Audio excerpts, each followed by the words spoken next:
So hello everyone, and welcome to today's seminar entitled Young Workers' Experiences with Sexual Harassment and Verbal Abuse at Work, Findings from a National Study of Workplace Violence Among Youth. This seminar is co-sponsored by the UAB Department of Environmental Health Sciences and the School of Public Health's Office of Public Health Practice. And now it's my pleasure to introduce our speaker today, Dr. Kimberly Rauscher. Dr. Rauscher is a professor of public health in the School of Public Health and Population Health at Boise State University. There she directs the undergraduate program in environmental and occupational health sciences and teaches courses in environmental health and justice. Her research focuses on occupational health and safety, policy, and injury prevention among young workers. She received a Doctor of Science degree from the Work Environment Department at the University of Massachusetts Lowell and a master's degree in regional economic and social development, also from the University of Massachusetts Lowell. Today, she will be sharing findings from her NIOSH-funded National Survey of Workplace Violence Against Young Workers, which she led in partnership with colleagues from the University of Iowa. So welcome, Dr. Rauscher. Thank you all for coming today. I really appreciate the opportunity to get to share with you these results from our national study. So I'm going to present a little bit about workplace violence generally, but I wanted to focus today on instances of sexual harassment and verbal abuse. So just a quick background, a little bit on workplace violence. We see events in the news that are covered, and we see sometimes mass shootings and multiple fatalities, and those are frightening, and those are the instances that get a lot of attention, but that is not the majority of workplace violence that occurs. They're very rare. Most often, workplace violence is bullying, intimidation, verbal attacks, threats, sexual harassment, physical and typically non-fatal physical assaults. And unfortunately, there's not a lot of data on the problem nationally. It's very hard to get to a national number. But the National Crime Victimization Survey did show that between the years of 2007 and 2015, there were over 10 million work-related violent crimes that were committed. And these include things like rape and sexual assault, or robbery, or aggravated and simple assault. So these are crimes that are reported to this national surveillance system. And with workers under 25, they are at a heightened risk by nature of where they work. One of the things we hope to do in this project is actually determine risk factors, specific risk factors and working conditions that put young people at risk. But we know from employment data that they work in retail and service occupations, and those are some of the occupations that have high risk of workplace violence. One of the most risky jobs for workplace violence is in healthcare. Nurses suffer the brunt of workplace violence. Young people do work in hospital settings, and we did see some of the workplace violence occurring in those settings as well. But we really don't know very much about the experiences. Who is perpetrating this? Who are the victims? What's happening in these cases? So there's a significant gap that needs to be filled. And one of the problems with our understanding is that much of we know about this problem of workplace violence, no matter who the victims are, is it comes from surveillance data, occupational injury and illness surveillance data. So CFOI, the Census of Fatal Occupational Injuries, and the Survey of Occupational Injury and Illnesses. However, in order to get into those systems, there needs to be an injury, and it needs to be an injury that rises to be reportable. So missed time, you needed medical attention, and then you have to overcome what additional barriers to reporting, and then you get into the system and you're captured, and that's great. And with workplace violence, there's not always a physical injury that occurs. So a lot of these cases are missing from that surveillance data. And there's another problem, particularly with young workers. This is really problematic with high school aged workers, is that the people doing the data collection and the coding and identifying cases, they're adults. And in the American culture, young people are not really thought of as workers. They're students. This is, we found this in a study that we did using medical examiner records. And we were able to identify young worker fatalities. And under the occupation, it would say high school student. So there's a real problem with getting adults to understand that workers are not just, young people are not just students, they also work. And yes, indeed, they are workers, and we should be more aware of events happening to them at work and being able to recognize them and having their on-the-job injuries and events coded as being work-related. So if this is all we have to look at, we're not really going to have a good picture of what's going on with workplace violence in general, but with young people in particular. So it was clear that an alternative strategy was needed. And so I decided we needed to do a national study. We needed to do a survey. So I got together some collaborators, as was mentioned, Carrie Castile from the University of Iowa. Douglas Myers is also here at Boise State with me, and Corinne Piquesa, who is now at UC San Diego, but has spent probably, I would imagine, 20 plus years at University of Iowa. So some of you may know her from there. So we wrote a grant, we got it funded.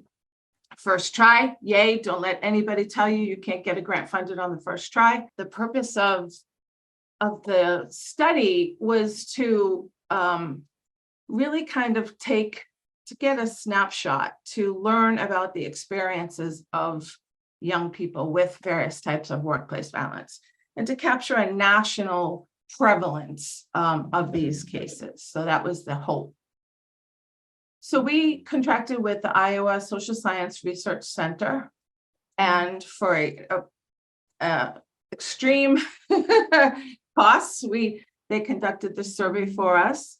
They targeted 500 interviews in each of these two age groups.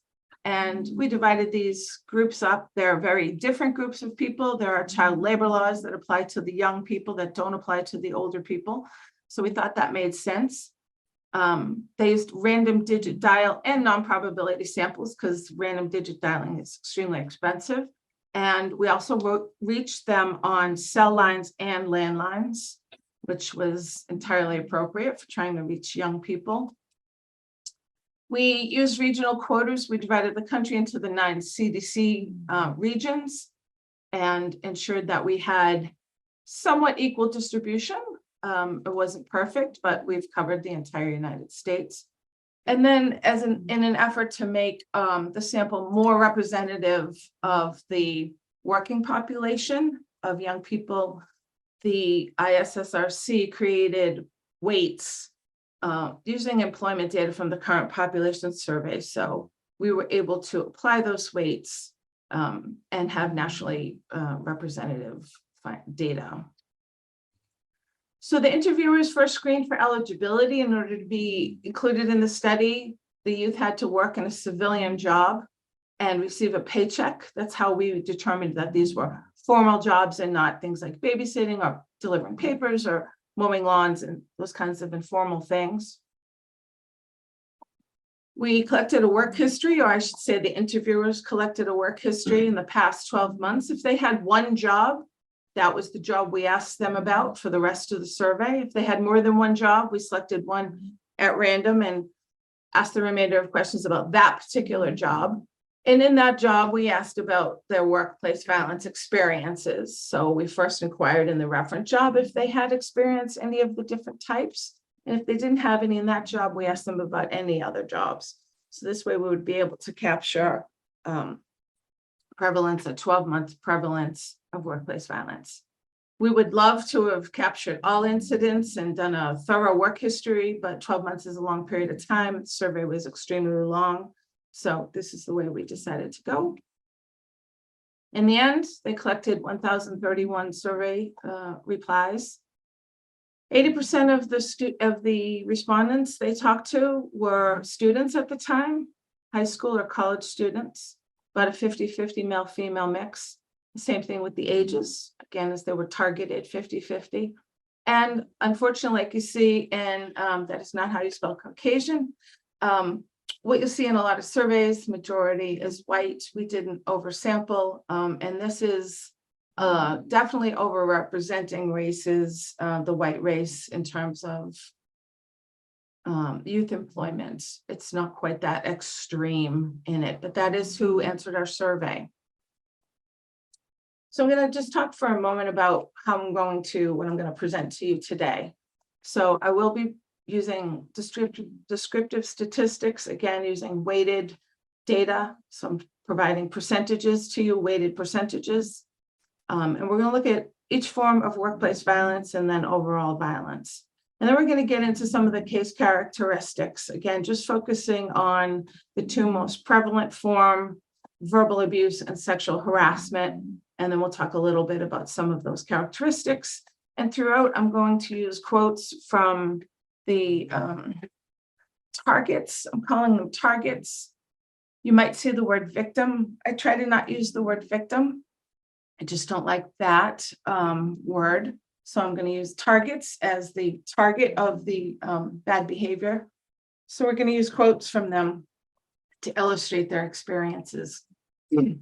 So let's dive right in and look at some of the results. So with sexual harassment, here you can see this is how we ask the question.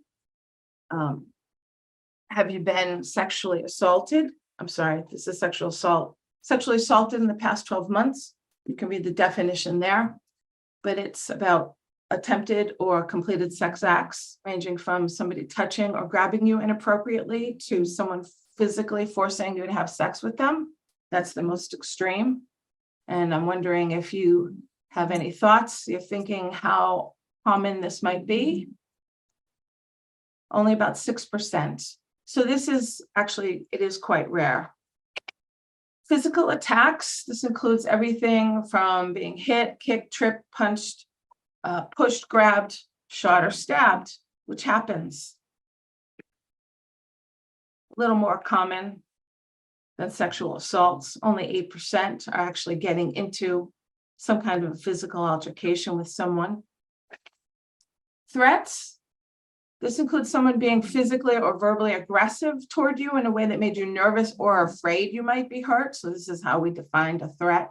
So it's not just some throwing out a casual comment. It's actually something that really impacted the worker. So 16% of young people said they experienced threats. Getting up in numbers here. Sexual harassment. This is what you came for, right? So this includes someone repeatedly pressuring you for a date or sex, making sexual jokes, unwanted flirting. You can see the definition here. So I'm wondering what you guys are thinking about how students are doing here. Almost a quarter of young people are experiencing some form of sexual harassment. With verbal abuse, again, it's not just a casual remark. It is something that really shakes the person. So we've got more than half of young people saying that they're experiencing verbal abuse, again, in the last 12 months. So if we're putting it all together, looking at all of these different cases, there's about 60% of young people that are experiencing this. You won't see numbers like this in the occupational surveillance data. You'll see a few hundred maybe in workplace violence by intentional violence by another person.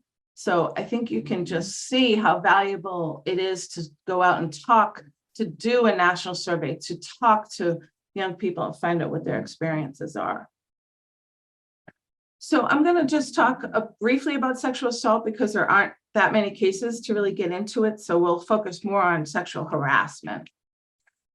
Just to remind you again, sexual assault is just 6%. So again, not very common. And these mostly involve things like people touching the victim or the target. You see this getting handsy or handsy, they'll use that word, touching the shoulder, putting their hands around the waist, these kinds of things. More extreme behaviors are pretty rare. I'll just give you a couple of quotes from some workers here. You can read most of them on your own. But a lot of grabbing private parts and touching in a way that made people feel uncomfortable. So we're not necessarily talking about rape, which happens, but we just did not capture it here. And here's another one. We did get one person who didn't want to talk about it, saying, I would rather not go there because I'm in therapy over it. And you'll see later about how some of these incidents impact young people. So on to sexual harassment. Again, about a quarter of people reported being sexually harassed. These, what we found is they're mostly things like being asked for dates after saying no, right? Being harassed for dates. People asking about the young workers' sex lives, making sexual jokes, lots of comments, commenting on their bodies and telling them how beautiful they are and how sexy they are. And then there's sending sexually explicit photos and text messages. These are some of the themes that we see. So here are just a couple more quotes. Constantly talking about my body and saying sexual things to me, making sexual jokes, pretty much happens every day. Customers making sexual comments about their appearance. And you can just see saying it was unwanted and gross. Here's another one. There's a lot of, they describe flirting. And flirting can seem harmless, but if it's not wanted, it's harassment, especially after somebody has told you no and no multiple times. So here are a lot of examples where people are just really not taking no for an answer and it's making them uncomfortable.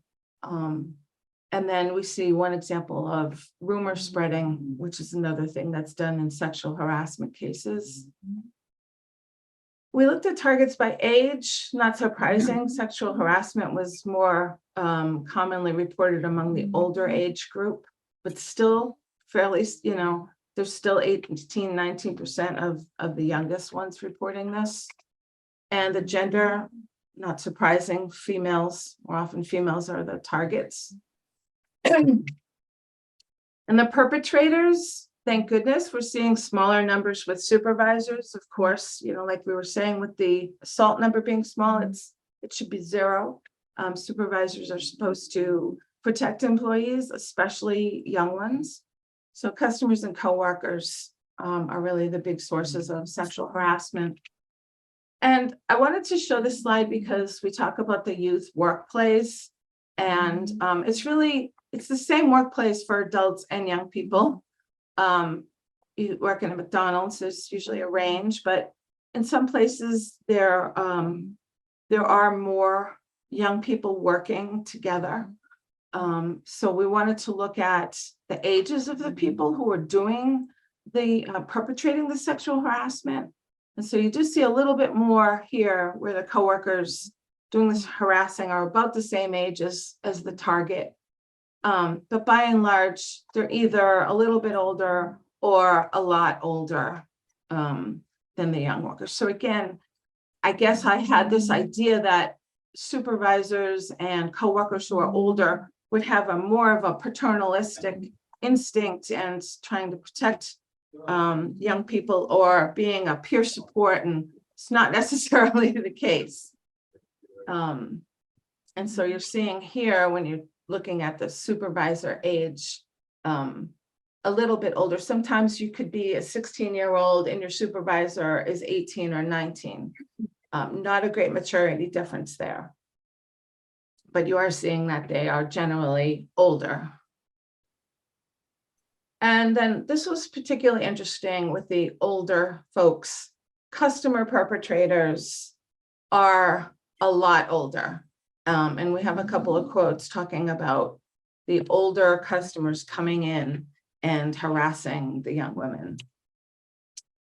So here's one: the restaurants frequented by older single men. They pressure me for my number and dates, continually flirting, even if you ask them to stop.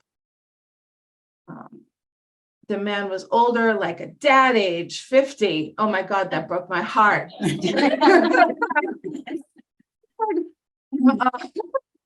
Parked really far away from the drive-through, so I had to reach over to give him his coffee. And I'm sure you can imagine why he was doing that, right?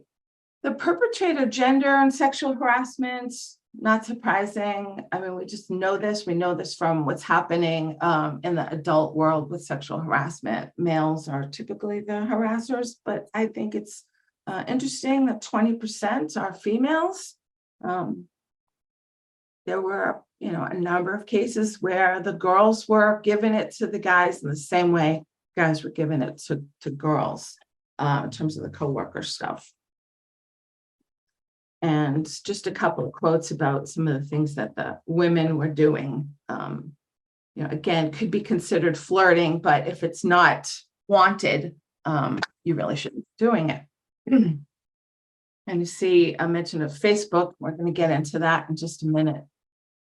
I really thought sexual or social media was going to come into play. And so almost 20% were harassed using social media. I thought the number would be a little higher.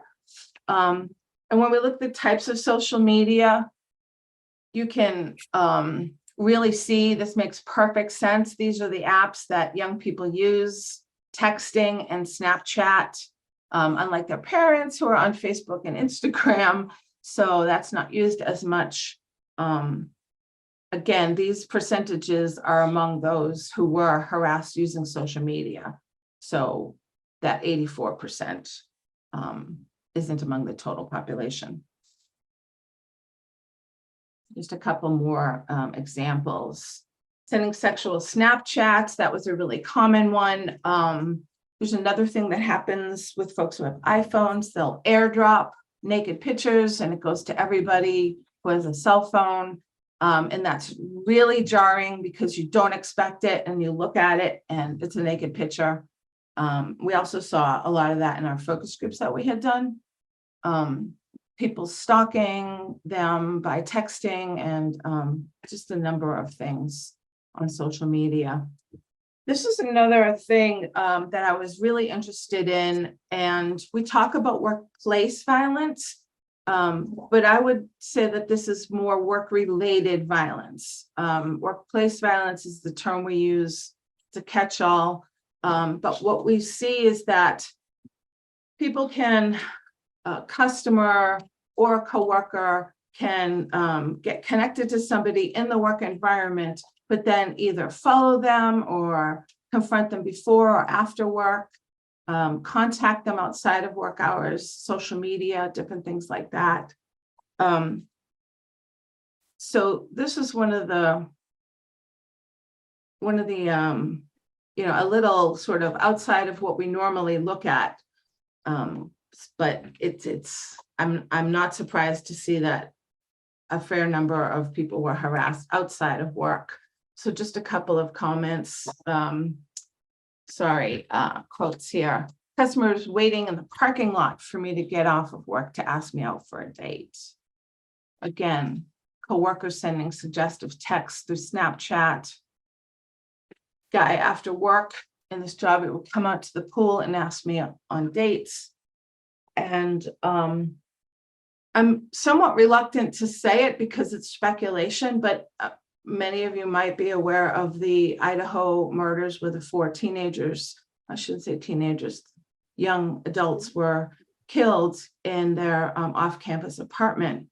And it suggested that one of the places they may have come up, this Kohlberger, I believe is his name, the presumed murderer, had come across couple of the women at their workplaces in their restaurant where they worked.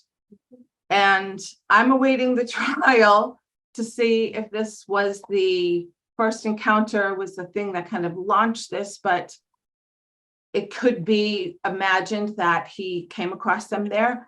Maybe he had contact, maybe he was rebuffed, maybe he became fixated. I don't know. There's probably a lot more to the story, but this is what can happen. That's an extreme case, just like the mass shootings are extreme cases. But I would keep your eye on that, and I wouldn't be surprised if it turns out that this was a connection that was made as part of their work experience for these young women working as waitresses. So now I want to turn to verbal abuse, which is much more common. Okay, we have about half, again, reporting verbal abuse.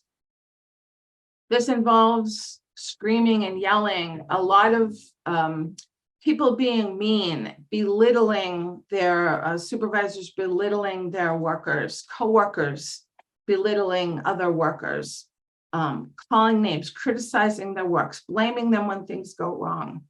Just a pretty all in all, just nastiness, a lot from supervisors and co-workers and customers as well. So here are a few examples.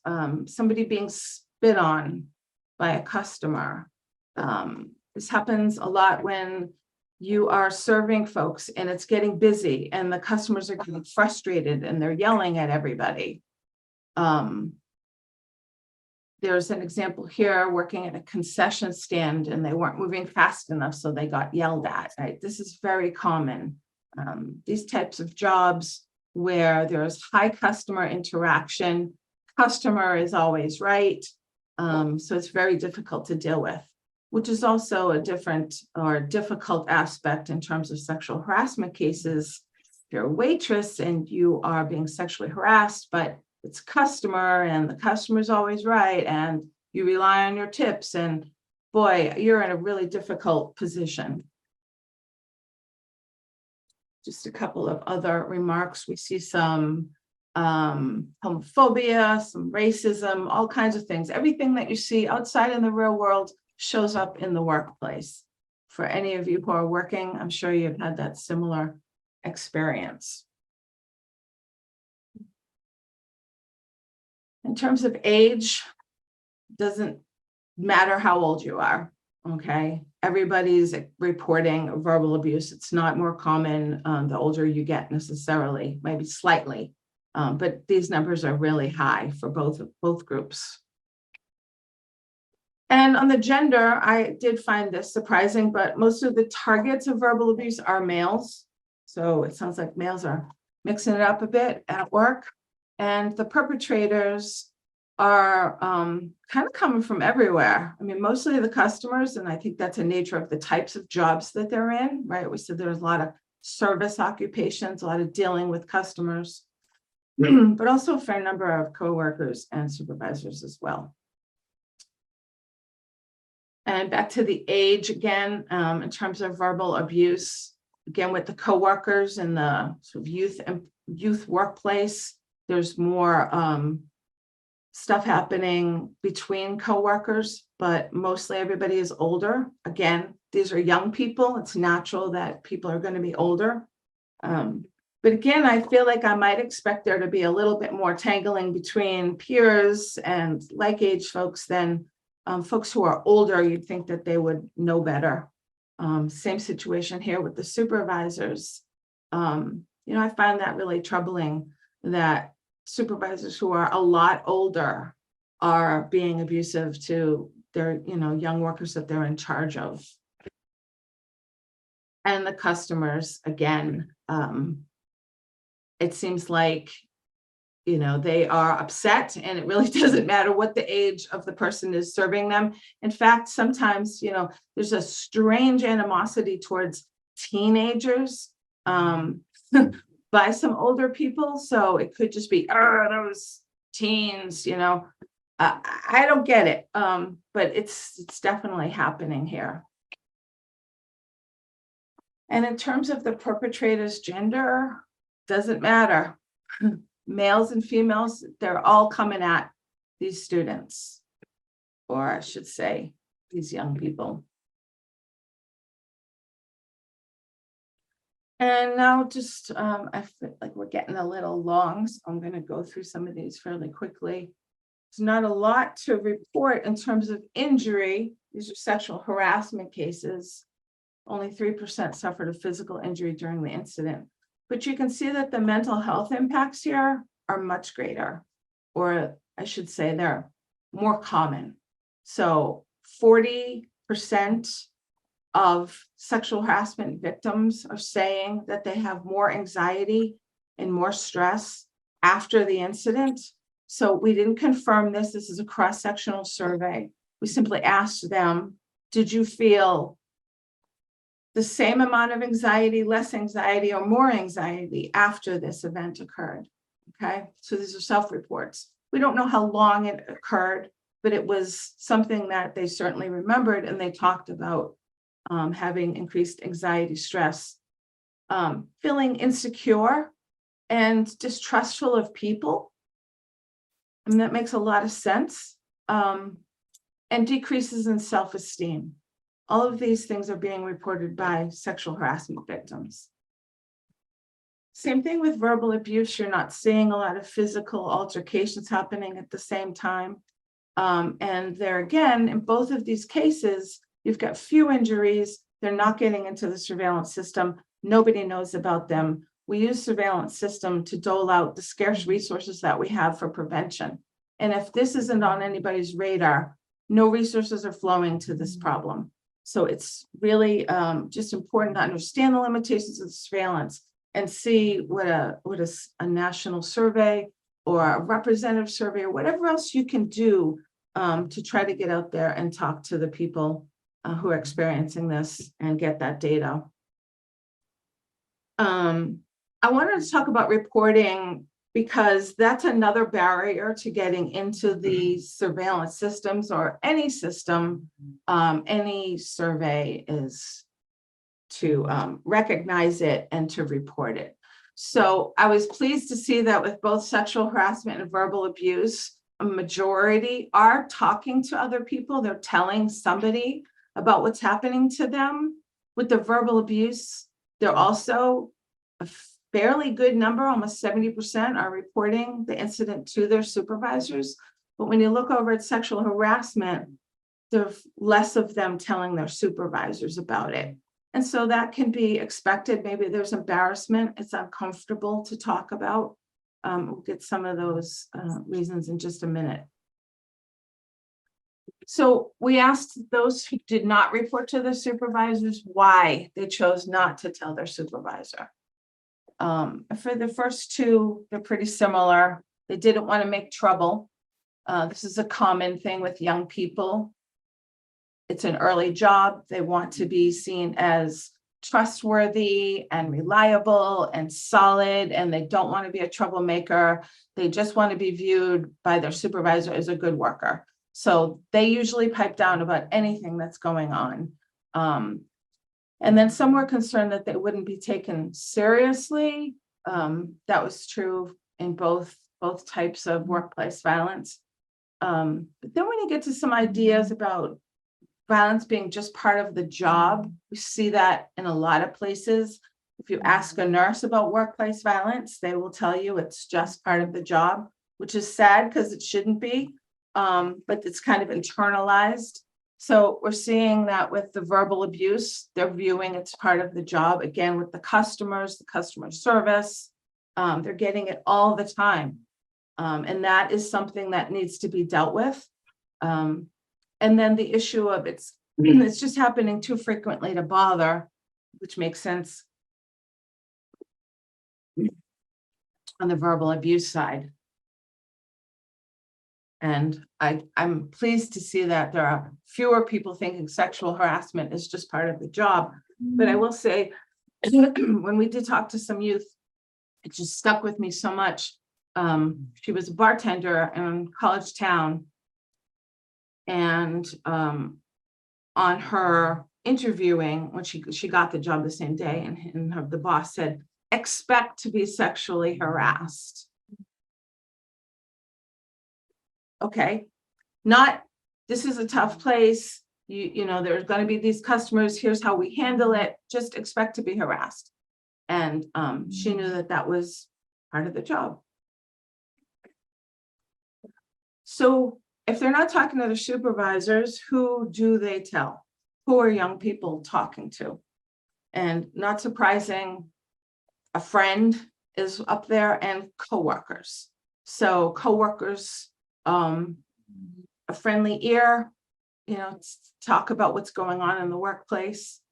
They are not telling their parents, particularly if it's a sexual harassment incident. They're more likely to tell them about a case where they were yelled at or called names. But when it comes to the sexual harassment incidents, they don't want to share that with their parents. And you can see they're definitely not telling anybody else. So resources at school, or a doctor or a nurse practitioner, their pediatrician, they're not talking to those folks. But we were wondering who was talking to them, or what are the resources that these people are getting. So in terms of employer provided training around just workplace violence in general, these are some of the topics that the youth reported being trained on. So none of these rise to any substantial percentages. So getting help, de-escalating a situation, less than half are trained on how to deal with sexual harassment. Active shooter training, about a quarter of those. I would expect that to go up. Keep in mind, these data were collected in 2018, and all of these things have actually increased post-COVID. So this shows you the lack of training that young people are getting on how to deal with some of these issues. And these are the people who are talking to youth about workplace violence. So actively giving them information. So yes, you have parents, teachers somewhat, other folks in the school system. Again, the primary healthcare providers are not doing much. They just feel like a real target for intervention to raise awareness with them and have them be more proactive in this. So why don't I just briefly go through the conclusions and get to the recommendations. My dog is saying it's time is up, but we have a few more minutes, sweetie. Okay. So, right, workplace violence is common. Verbal abuse is the most common form of violence experience. It's coming from all angles. It doesn't matter who they are. Folks who should be protecting youth instead of harassing them. And males are more likely to be verbal abused, females sexually harassed. Again, I think common gender responses and targets that we see in adult population too. Young people are not immune to sexual harassment despite their young age. I think we think it happens to older folks. It doesn't. And I think our youngest target was 15. Again, mostly girls and women, customers and coworkers who are often men. And this issue of these older customers, older male customers, seem to be a real problem in terms of sexual harassment. And we saw that social media is sometimes used mostly in sending explicit pictures and texts and things like that. And then we also found that these events can spill out of the workplace. Customers can get attached to workers and follow them after work, come up on them before work, be waiting outside when they take a break or cigarette break and those kinds of things. So we need to be more mindful of what's happening just beyond the workplace. And we know that they're not reporting to supervisors as much as we'd like to see. and not telling their parents at all, but instead turning to their friends, which is a very typical young person thing to do. And looking to peer groups and friends is another place for a possible intervention. The injuries are not common, but the negative mental health impacts are there. At least we're seeing some evidence of it. More studies are needed on that, no doubt. Oops, sorry, I got my animations wrong there. In terms of recommendations, the number one thing I feel like we have to do is increase awareness of this problem. Everybody, the public, teachers, parents, employers, everybody needs to know what is going on in these workplaces. We need to pay more attention to the sexual harassment that's going on with the Me Too movement. A lot of folks have opened their eyes to this, but we need to understand that this is not just something that's happened to grown women, it's happening to teenagers, to young women, people who are just understanding their own sexuality and may not have any idea of what's going on, how to handle it.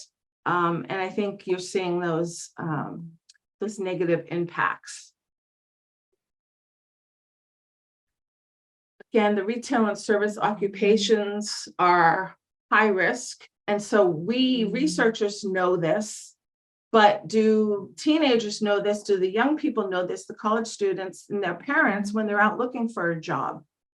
So there's a definite warranted discussions focusing on sexual harassment among parents, and also making them aware, not just in their own lives with their friends and schoolmates, but not doing things on social media with people you work with, not giving out your phone number, not sharing your accounts and things like that, because once they know, it's hard to make them leave you alone. So in terms of prevention practitioners, folks who are working in community and school settings, again, raising the issue, raising awareness of the issue, and all the school personnel figuring out what could be done in schools to educate youth about this before they're going out and finding jobs, counselors, people who do school to work placements. There's all kinds of people that we could be reaching out to in these school settings, helping them develop programs that are focused on youth workplace violence, and in particular, sexual harassment and verbal abuse. And employers, I think I have them last, but they're really first. Employers have the ultimate responsibility to protect workers. They need to actively prevent a work culture where sexual harassment is normalized, especially in those service industries. Of course, the same is true for verbal abuse. And they need to be doing, having, in addition to prevention policies, also policies and programs that help young people know how to avoid and also properly respond to workplace violence. And having a policy where young people are, or any worker is prohibited from using cell phones and social media at work, I think can go a long way to preventing that contact. No doubt, sexual harassment, this stuff is difficult. It's uncomfortable. It's uncomfortable for grown people to talk about. And it's particularly difficult to talk about with young people. But training programs are needed, discussions are needed, they have to be age appropriate, and whatever is out there existing now could be adapted to create modules that are specific to sexual harassment and that can help people have these conversations.